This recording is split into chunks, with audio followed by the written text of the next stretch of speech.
Hello everyone, Cliff here in the shed, and it's time for the Great August giveaway. And up for grabs in the Great August giveaway is this coin ring punch. And this is the box. It's not an hat, it's the box my phone came in. If you put your name in the hat, you've got quite a good chance of winning it, because you've got a 1 in 10 chance of winning it, in fact. But I'm going to enlist the services of my granddaughter to do the draw, because she's busting to make her YouTube debut. So I'll hand you over to her and we'll get the draw out of the way. Go. Hello, I'm Olivia, Cliff's granddaughter. Can I start again? Fine. Hello, I'm Olivia, Cliff's granddaughter, and today I'll be doing the prize. And I messed up again. Okay. Hello, I'm Olivia, Cliff's granddaughter, and today I'll be doing the draw for this punch. Let's begin.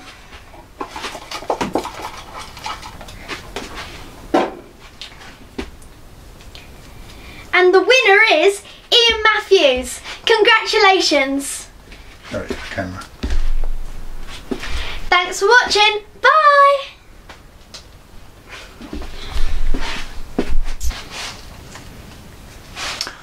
So Ian Matthews won it. Here you are. Now I happen to know who Ian Matthews is, because he watches my channel obviously, otherwise he wouldn't have been in the draw. So Ian, if you send me your address, I'll get the coin ring punch in the post to you. Now if you are very disappointed that you didn't get drawn out of the hat, don't despair, because I'm going to do another one. Not deterred by only 10 people going in it, I decided to do another one for September. So same thing applies. If your name's already in the hat, it's in the box, you don't have to send me another email, that will stay in there. May get pulled out on the next one. And if you want to put your name in the hat for a coin ring punch same as this one, which will be drawn at the last weekend of September, send me an email and I'll stick your name in the hat. So what am I going to do for the rest of this video? Well, not a lot. I want to keep it quite short. Someone I saw, someone got in touch with me and asked me if I did like workshops or classes on coin ring making, which I don't. I mean, I haven't got the time or the facilities to do it. It'd be a nice thing to do. I don't think I'm probably that good anyway, but what it did make me think is it's very easy when you do something, you know what you're doing. I've been doing this for quite a few years.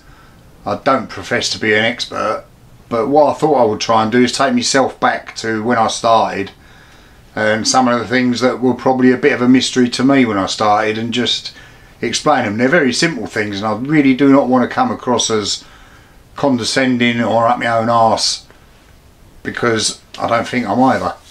But I thought I'd just go over some really basic things that are a bit of a mystery to you when you start. So I'll do a bit of that, and that'll conclude this video.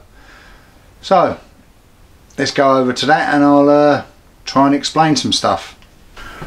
Right, so where do I start with this? Like I say, I don't want to come across as condescending, and I certainly don't want to come across like I'm an expert, because I'm not. I'm just like anyone else. I just make coin rings, and I do make the tools to make the coin rings. I'm still learning. I'll always be learning, but what I thought I would do is try and take myself back to when I started and try and remember what I didn't know. So to that end, I don't want to keep these videos very long, because I'm only going to be talking. I'm not really going to be doing anything. So let's start at the beginning. So the first thing you have to do to make a coin ring is drill a hole in the middle of the coin.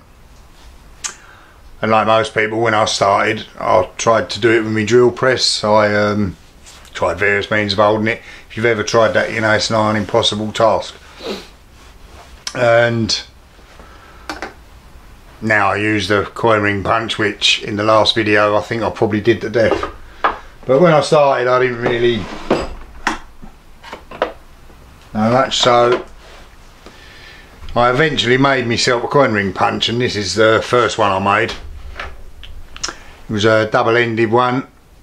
It had a 2 bob in one side and a half crown in the other, and it just had a cap that fits over, and the punch went down the middle. This, I think, the original one was a 14-degree punch, because that's why 14mm punch, because that's the tool steel I had at the time. And this worked perfectly well. This was okay. Slight downside to it was, because this only sits on top, it would slightly dish the coin as you punched it. No matter how you try to hold it, it would. Which wasn't a problem, because the next thing is that you dish the coin. But like I say, I think I did the punching the hole to death in the last video. So the next thing, which I think is probably something where someone new to it, or someone who's not done it and is thinking about doing it, is the degrees we talk about in the folding cones. And in here somewhere. So in here are the original, a couple of the original folding cones that I made when I was experimenting making it. This one's a 20-degree cone. This one I think was a 25-degree cone. Can't really remember, to be honest with you. And this is a steeper cone, I'm not sure what it is. But they're the ones I started making. The thing was, there was nothing, when I started, there were videos on YouTube, there were some people doing it, but they were just doing it, and I didn't have a clue what the angle should or shouldn't be. And something I've learned along the way is it's not really any should or shouldn't be to it. It's what you come up with. So I started with these bits of metal that I started practicing, experimenting, making different cones and trying different angles. I came up with 17.5 degrees. I think that's probably because I started with 20, tried 25, tried 15, then started doing it in halving that, and I ended up with 17.5. It's not a critical thing, it's not voodoo, there's no mathematical formula or anything for the 17.5 degrees. It's just what I ended up making them. This is an 8p one that I make. No, it's not, it's a 2p one that I make. And so the angle in there is 17.5 degrees. Now it could be 16.5, it could be 16, it could be 18. It's not that critical, it's just where I ended up finding it most comfortable to get it ready to go onto the ring press. Ring press? It's the angle I found most useful to get it onto the ring stretcher. So that's how the 17.5 degree angle became my sort of fixed angle for doing the original, the initial pressing. Now I also do make, this is a double-ended one, this one's got a 10 degree angle on it.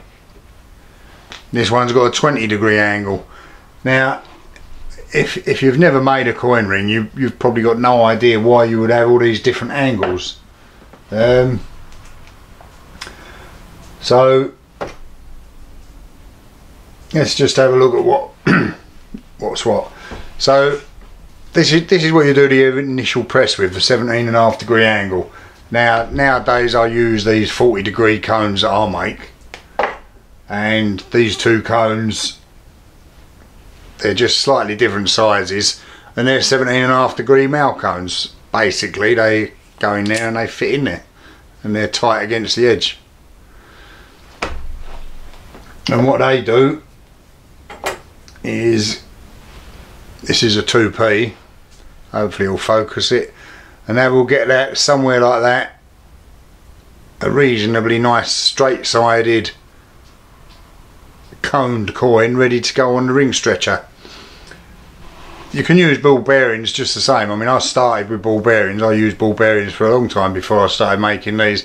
The only slight advantage to them is that you just get a bit of a straighter wall to start with on the coin. I mean, the cones do have some other little advantages. Maybe I'll stick a clip in of straightening a coin out with one. Right, so I'd just like to show one of the advantages of using the cones over ball bearings. This is a 2p, and that's the sort of shape it should be when you've put it through your cone ready to go on the ring stretcher. And here's one that was done with a ball bearing but was a bit buggered up. So what the advantage of the cone is over this, I can get that back into, this is the smaller of the cones you get, back into the female cone. It won't go all the way. I mean, it's not going to push it all the way, but it will straighten it out quite considerably. So I'll just pop that in there. Still got to try and get this in there as level as you can. It's not easy because it's all distorted, but let's give it a go.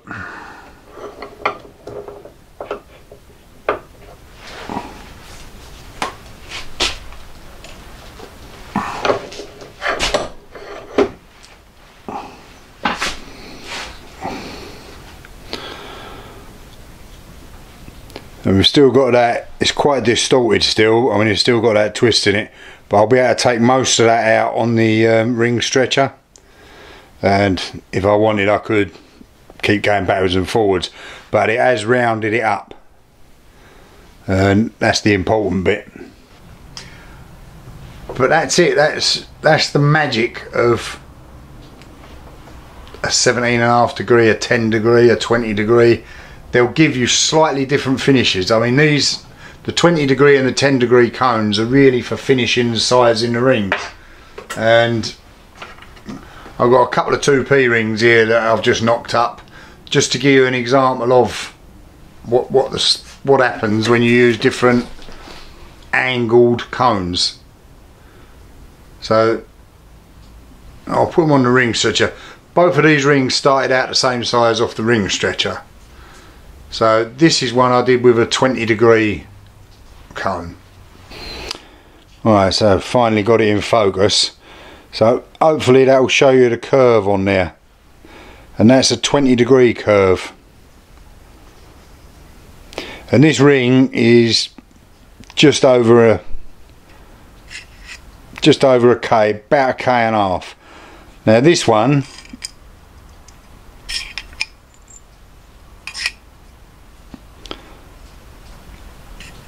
which is just about just over an L, just creeping into the M, that's been done with a 10 degree cone. So they've both had about the same amount of press. The more rounded one consequently has got a little bit smaller. The 10 degree one is slightly bigger and has got a much less of a barrel shape to it. And that's really the crux of the different angles you get in the cones. They'll give a different shape to the rings. 20 degree more barreled, 10 degree much less barreled, almost straight.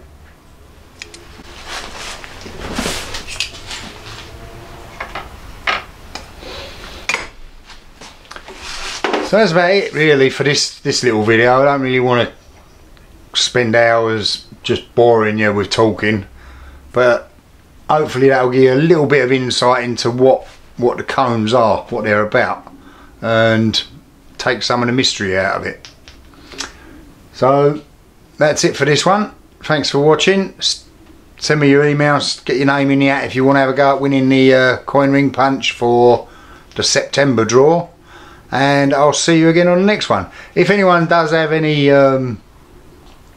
if there's anything that is a bit mysterious to you that you want an answer to, if you drop us an email or put it in the comments, and if it's possible and if I do know the answer, I'll try and do a video on it to make it clearer for you, whatever.